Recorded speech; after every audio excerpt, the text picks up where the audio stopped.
होते ना।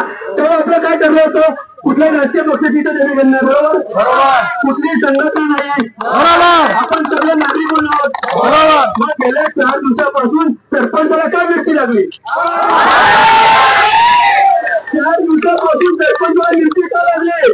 सरपंच हा करण नागरिक आहे का? करण नागरिकांचा आहे का? नाही ना, लोक पुण्यात आहे। आता शिल्पाच्या अधिकाऱ्यांनी विचारणार आहे की साहेब, सरपंच हा तुमचा कर्मचारी आहे का? कारण तो काय म्हणजे येतोय, तो काय फोन करतोय, अरे तुम्ही जाऊ नका, तुम्ही आमची रिक्षा फिरते, रिक्षावाल्यावर तू फिरू नको, तू परमिशन घेतली का?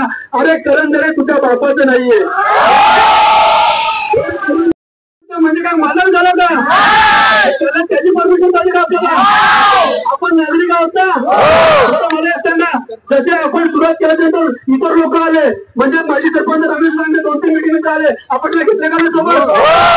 सरपंच आला तर नागरिक म्हणून आपण घेतले नसतं का? हा अहंकार आहे का? बरोबर, जर का शिडकोचा जर का तो करत नसेल, मग टँकर माफियासाठी करतोय का? सरपंच हा कुणासाठी काम करतोय? कुणासाठी? म्हणजे टँकर माफियासाठी तुला निवडून दिलाय काय मी? हा म्हणजे हा जे बॅनर लावले आणि त्याच्यावर तू लिहिलं की कागदीवाद, आपण कागदीवाद आहोत का? तुम्ही कागदीवाद आहात का? तुम्ही जनता आहात का? सरपंच कागदीवाद म्हणतो तुम्हाला, तुम्हाला आवडतं काय? मग सरपंच निषेध केला पाहिजे का नको? सरपंचाचा निषेध केला पाहिजे का नको? सरपंचाचा निषेध केला पाहिजे का नको? अजूनही आपण ते सांगत होतो की जाणार, आम्ही पहिल्यांदा सांगितलं होतं कुणाला क्रेडिट घ्यायचं तरी घ्या, आम्ही तरी करत नाही। हा लढा कुणाचा आहे?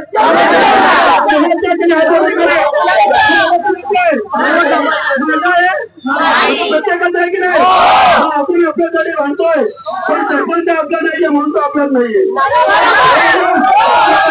मला आश्चर्य वाटतंय, मग राहून आश्चर्य वाटतंय, सरपंच काय विरोध करतोय, म्हणजे मोठ्याच करू नका। अरे आणि बघ, आणि हास्यास्पद गोष्ट काय माहितीये का, त्यांनी त्यांच्या बाईक मध्ये बघा, त्या दुर्कोणी 8 दिवसांना आम्ही मोठा करू, म्हणजे तुला मोठा करणार आणि आम्ही नाही करायचं, म्हणजे सरपंच मला काय का? आम्ही आता राज्यपालांना पत्र दिलं आहे की आम्हाला माहिती नाही, तर आम्ही काही राजकारण कधी केलं नाही, फक्त माझ्या वडील 25 सरपंच होते, माझी बायको सरपंच होती, त्यामुळे आम्हाला माहिती नसेल तेव्हा सरपंच मालक असेल। मी नवीन विचारतो, तुम्हाला खरं तर राज्यामध्ये कुठली गोष्ट करायची असेल तर सरपंचाची परमिशन पाहिजे का?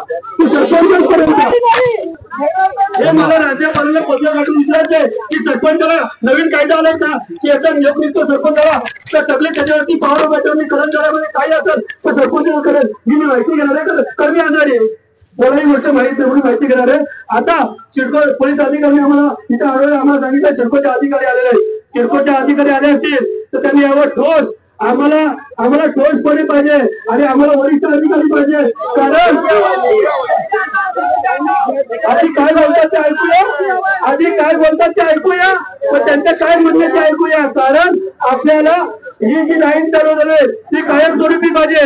या लाईन मध्ये पुन्हा बंद यासाठी आणि बंधूंनो भगिनींनो एक लक्षात घ्या, ही ताकद आहे ना, हा सिडकोचे अधिकारी इथं आलेत ना, ही तुमची ताकद आहे आणि पहिल्यांदा येतात आणि अगदी महत्व सांगतो, हा पहिला मोर्चाचा आहे, कारण 2 तारखेला जेव्हा मीटिंग झाली होती तेव्हा तुम्ही होतात आणि काही लोक पत्रकारांनी मला विचारलं, अहो करणमध्ये पुष्कळ प्रश्न आहेत, तुम्ही काय करणार? तर मी त्याला एकच वाक्य सांगितलेलं आहे, तुमच्या सगळ्यांच्या भरोशावरती आणि तुमच्यासाठी मी सांगितलेलं आहे की करण जरी सिडको शहर बसवत असेल तरी आज ते खेड आहे, खेड्यापासून शहरापर्यंत आपल्याला प्रवास करायला, जोपर्यंत शहर होत नाही तोपर्यंत आपण एकत्र राहून सगळे प्रश्न सोडवणार। मग तो पाण्याचा असू द्या, रस्त्याचा असू द्या, गटाराचा असू द्या किंवा याचा असू द्या।